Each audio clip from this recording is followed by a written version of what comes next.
Respect is not something we can grab from others by force or authority. The moment we try to demand it, it slips through our fingers. People may comply out of fear, but fear and respect are not the same. Fear creates distance, while respect creates connection. And human beings long for connection more than anything else. When someone demands respect, what they're really doing is asking for validation. But respect isn't about titles, positions, or loud voices. It's about the quiet way others choose to lean in when we speak because they feel drawn, not pushed. That choice can never be taken. It can only be earned. The key lies in value, making others feel that they matter. When people feel invisible, they resist. When they feel seen, they respond. A leader, a friend, even a stranger earns respect not by showing power, but by showing presence. And presence begins with how we make others feel in our company. Think about the people you admire most. Chances are they didn't shout their way into your respect. They probably made you feel understood or inspired or safe enough to be yourself. That feeling stays with us, and respect naturally follows. We give it without being asked, because something inside us knows it's the right response. Respect is not built in grand gestures, but in small choices repeated every day. It's in the way we look someone in the eye when they speak. It's in the pause we take to listen before we answer. It's in the tone we use when we disagree. Every interaction either builds a bridge or burns it, and respect lives on the bridges. When we focus on inspiring respect rather than demanding it, we shift the dynamic. Suddenly, people don't feel cornered. They feel invited. They don't feel ordered. They feel included. And inclusion is one of the most powerful ways to say you matter here. The truth is, respect is never about us alone. It's about what we create in others. We can have the best intentions, but if the people around us feel diminished, our intentions don't matter. What matters is whether our presence lifts or lowers the people we encounter. And that's why respect is always a choice on both sides. We choose how we show up, and others choose how they respond. We cannot control their choice, but we can control the inspiration we give them to make it. The way we treat ourselves sets the foundation for how others treat us. If we constantly doubt our worth, people notice. If we carry ourselves with quiet assurance, people notice that too. Respect begins inwardly, long before it is ever reflected outwardly. When we value ourselves, we signal to the world how we expect to be valued in return. Confidence is not about being the loudest person in the room. It's about carrying a sense of inner certainty that doesn't need to be announced. True confidence is felt, not flaunted. It comes through in the way we speak with clarity, the way we stand with steadiness, and the way we move through challenges without collapsing under the weight of doubt. Arrogance, on the other hand, is a mask worn to hide insecurity. It pushes people away instead of drawing them closer. When we confuse arrogance with strength, we may win attention but lose respect. People can sense when someone is trying too hard to prove something, and it often erodes the very credibility they are reaching for. Respect grows when confidence is balanced with humility. A person who is confident enough to acknowledge their limits shows more strength than someone who pretends to know it all. Admitting mistakes, asking questions, and being open to learning are all signs of a secure individual, and security is magnetic. The way we speak to ourselves matters. If our internal voice is harsh and critical, it seeps into our external interactions. But when we practice self-kindness and self-discipline together, we project a balanced strength. People don't just respect what we say, they respect the energy we carry, and that energy begins with self-respect. Boundaries are another expression of treating ourselves with respect. When we allow others to overstep without speaking up, we teach them that our needs don't matter. But when we set boundaries calmly and clearly, we show that we value our own time, energy, and dignity. Boundaries are not walls. They are signals of self-respect that invite others to treat us accordingly. Confidence without arrogance also makes space for others to shine. A secure person doesn't need to compete for the spotlight. Instead, they can share it generously. This generosity doesn't weaken their presence, it strengthens it. People remember not just how capable we are, but how we made them feel capable too. Ultimately, the tone we set with ourselves echoes outward. The quiet rituals of self-care, the discipline of self-growth, and the courage to carry ourselves with dignity, all of these create an environment where respect naturally flows. We live in a world where everyone is eager to speak, but very few are willing to listen. Words come easily, but true listening takes effort. It requires setting aside our own need to respond and instead focusing on the person in front of us. When we truly listen, people feel something rare. They feel valued. And that feeling builds respect more quickly than any speech ever could. Listening is not the same as waiting for our turn to talk. It is the discipline of silence combined with presence. It is giving someone our eyes, our attention, and our curiosity. When someone senses that we are fully engaged, they relax. They open up. They share more than just words. They share trust. And trust is the foundation of respect. There's a reason people remember those who listened to them more than those who lectured them. A good listener creates space, and in that space, people feel safe. They feel important. They feel understood.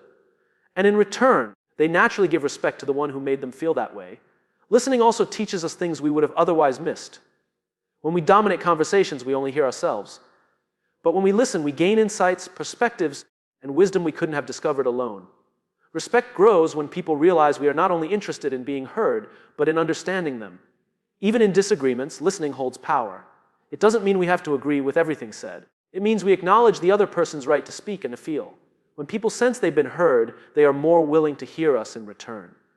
And that exchange creates respect on both sides, even when opinions remain different. Listening requires humility. It is the willingness to step back and let someone else's voice matter more than our own for a moment.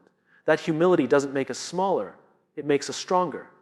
Because in showing we care enough to listen, we show a kind of strength that words alone cannot display. The act of listening can often resolve conflicts faster than arguments ever could. People don't want perfect answers as much as they want to feel acknowledged. When someone says, "You really listened to me," what they're really saying is, "You made me feel human," and that kind of respect is unforgettable. The paradox is that the less we try to prove ourselves with words, the more respect we often gain. Silence used wisely, paired with attentive listening, becomes a powerful tool. It allows others to feel seen, and in that recognition they respond with respect that no amount of speaking could ever demand. Dominance often disguises itself as leadership, but it rarely creates respect. When people try to dominate, they usually rely on force, volume, or authority to push their message through. Yet, the louder someone tries to control a conversation, the less people actually hear. What they remember is not the message, but the pressure. Clarity, on the other hand, carries a different kind of weight, one rooted in trust. Clear communication is not about saying more, it is about saying enough. It means choosing words that leave little room for confusion. It means speaking in a way that is direct but not harsh, simple but not shallow. When people understand us without guessing our intentions, they begin to trust us. Misunderstandings fade, and relationships grow stronger. Dominance often creates fear, but clarity creates confidence. A person who communicates clearly doesn't need to intimidate. They guide, explain, and express expectations in a way that invites alignment rather than resistance. People respect leaders and peers who make things easy to understand because clarity shows thoughtfulness and consideration. Trust is built when people don't have to second guess what we mean. In workplaces, families, or friendships, unclear communication breeds tension. It leaves room for doubt, and doubt erodes respect. When we take the time to be precise, to ensure our words match our intentions, we show others that we value their time and their peace of mind. Clarity also requires listening before speaking. When we seek to understand the other person first, our response becomes sharper and more relevant. It removes the guesswork and allows us to address what truly matters. This creates mutual respect because both sides feel seen and understood. When people experience clarity, they often experience relief. It cuts through noise and removes unnecessary barriers. It turns chaos into order and uncertainty into direction. That sense of direction builds confidence not just in the words spoken, but in the person speaking them. Dominance may create compliance, but it never creates loyalty. Clarity, however, inspires people to lean in willingly. They don't follow because they have to, they follow because they choose to. Respect flows naturally toward those who replace confusion with understanding. At its core, clarity is an act of respect itself. It says, "I care enough about you to make sure you know exactly what I mean." And when people feel that care, they respond in kind, with trust, with openness, and with genuine respect. Firmness is often misunderstood as aggression, but they are not the same. Aggression seeks to overpower, while firmness seeks to stand steady. Aggression pushes others down, firmness holds ground without pushing anyone away. The difference may seem subtle, but in relationships, workplaces, and leadership, it makes all the difference in how people respond to us. Being assertive means expressing our needs, values, or boundaries without dismissing those of others. It is the balance between silence and shouting. Too much silence and people may overlook us. Too much force and people may resist us. Assertiveness sits in the middle where clarity and respect meet. It allows us to speak strongly without stripping dignity from anyone else. Aggression often comes from insecurity. It is a way of masking fear with volume or control. Firmness, however, is rooted in confidence. It says, "I know where I stand, and I don't need to hurt you to prove it." People respect firmness because it feels stable. They resist aggression because it feels threatening. Firmness communicates that we respect ourselves, while aggression communicates that we don't respect others. When we are assertive, we show that we take both sides of the relationship seriously, our needs and theirs. That balance fosters trust because people feel heard and considered, even when the outcome isn't exactly what they wanted. Tone plays a crucial role. The same words can be firm or aggressive depending on how they're delivered. A steady, calm voice signals control and clarity, while a sharp, cutting tone signals hostility. People often forget the exact words spoken, but remember how those words made them feel. Firmness leaves people feeling clear, aggression leaves them feeling small. Respect grows when firmness is consistent. If we bend too easily, people may question our convictions. If we fight too harshly, they may question our intentions. But when we hold steady, communicating boundaries and expectations with calm strength, respect builds naturally over time. Assertiveness also creates healthier connections. When people know we will stand up for ourselves without tearing them down, they feel safer around us. They don't have to worry about explosions of anger, nor do they feel burdened to guess our feelings. That predictability breeds stability, and stability invites respect. The beauty of firmness without aggression is that it models strength without fear. It shows that we can be unshakable without being unkind. And in that space between silence and hostility, true respect has the room to grow. Consistency is the quiet force that builds credibility. One action may inspire curiosity, but repeated actions inspire trust. People watch not just what we say once, but what we do again and again. When our behavior aligns with our words over time, respect naturally follows because people know they can rely on us. Words without consistency quickly lose weight. Promises spoken but not kept create disappointment. Intentions declared but not acted upon create doubt. Each gap between words and actions erodes credibility until respect fades entirely. But when actions reinforce words, even in small ways, they create a steady rhythm that people learn to depend on. Consistency doesn't mean perfection. It means reliability. It means showing up when we say we will, admitting mistakes when they happen, and still striving to keep our word the next time. Perfection may be impossible, but effort backed by integrity is something people always notice. Time is the greatest test of consistency. Anyone can appear dependable for a day, a week, or even a month. But true respect grows when people see the same values expressed year after year. That kind of alignment cannot be faked. It must be lived. And the longer it is lived, the deeper the credibility becomes. Consistency also creates clarity. People don't have to wonder what we stand for if our actions keep pointing to the same principles. This clarity makes relationships easier because others don't need to second guess our motives. They know who we are, not because we told them once, but because we've shown them many times. Credibility is fragile, and once broken, it is hard to repair. Inconsistency leaves cracks that can take years to mend. That is why small acts matter as much as big ones. A pattern of reliability, built piece by piece, often has more impact than a single dramatic gesture. Respect is rarely earned in one moment, it is accumulated in many. Consistency also inspires others. When people see someone living their values steadily, it encourages them to do the same. It proves that strength doesn't come from loud declarations, but from quiet discipline. And discipline, over time, earns not just respect, but admiration. At its core, consistency is a signal of respect in itself. It says to others, you can count on me. And when people truly believe they can count on us, credibility turns into trust, and trust turns into lasting respect. Humility is often mistaken for weakness. Yet it is one of the strongest qualities a person can display. To be humble is not to think less of ourselves, but to recognize that we are human, capable, yet fallible. People admire those who can balance confidence with humility because it feels authentic, and authenticity is the soil where respect grows. Admitting mistakes is one of the clearest expressions of humility. Many believe that confessing errors diminishes authority, but the opposite is true. When we own our missteps, we prove that our ego does not control us. We show others that truth matters more than image, and that courage exists not just in success, but in vulnerability. People often respect honesty more than perfection. A leader who never admits fault seems distant, almost untouchable, but a leader who says, I was wrong, and here's what I learned, becomes relatable. Relatability builds connection, and connection deepens respect. Those who hide behind perfectionism may appear strong for a moment, but those who embrace humility earn lasting admiration. Humility also creates space for growth. If we refuse to acknowledge mistakes, we cannot learn from them. But when we admit them, we transform failure into progress. Others notice this transformation. They see resilience instead of fragility, wisdom instead of pride. That ability to evolve in the open strengthens credibility. Admitting mistakes also models behavior for others. When people witness humility, they feel safe to admit their own shortcomings. This creates cultures, whether in families, friendships, or organizations, where honesty is valued over appearance. And in such cultures, respect flows more freely because people trust that truth is never punished but embraced.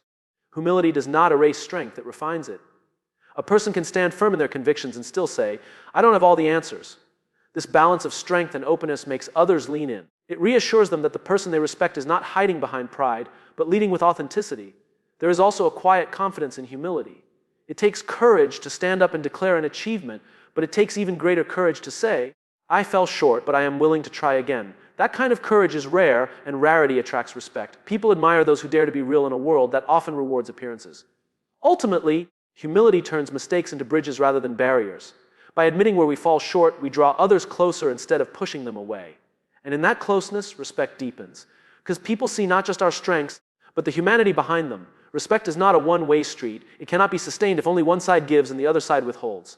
True respect lives in reciprocity, an exchange where both people feel valued. When we offer respect first, even when it isn't easy, we set the tone for how interactions unfold. Giving respect in difficult moments is the true test of character. It is easy to respect those who agree with us, praise us, or treat us kindly. The challenge comes when we face disagreement, criticism, or even hostility. Choosing respect in those moments does not mean surrendering, it means refusing to let someone else's behavior dictate our own integrity. Respect given often softens tension. When we treat others with dignity, even if they don't initially return it, we create space for them to reconsider. Many conflicts de-escalate not because one side wins, but because one side chose to remain respectful long enough for the other to respond in kind. Reciprocity builds cycles. Disrespect tends to multiply. Once given, it spreads. But respect also multiplies. When people feel respected, they naturally want to return it. They may not even realize they are doing it, but the human instinct to mirror what we receive is powerful. By giving respect first, we invite respect back. Respect also nurtures dignity, both ours and theirs. When we choose to act with respect, we affirm our own values. We remind ourselves that we can uphold standards of kindness, fairness, and patience no matter the circumstance. And at the same time, we affirm the humanity of the other person, even if their behavior falls short. The cycle of respect is also what makes communities strong. In workplaces, families, and friendships, when respect flows both ways, trust deepens. People begin to feel safe, not just to contribute ideas, but to be themselves. That safety is what allows relationships to thrive and cultures to grow healthy. It is important to remember that giving respect does not mean tolerating harm or injustice. It means addressing issues firmly without stripping others of their dignity. This balance is what allows us to stand strong without becoming destructive. Firmness with respect builds credibility. Firmness without respect breeds resentment. At its heart, reciprocity is about choice. We cannot control how others treat us, but we can choose how we respond, and more often than not, when we consistently choose respect, even when it's hard, we create an environment where dignity becomes the norm, not the exception.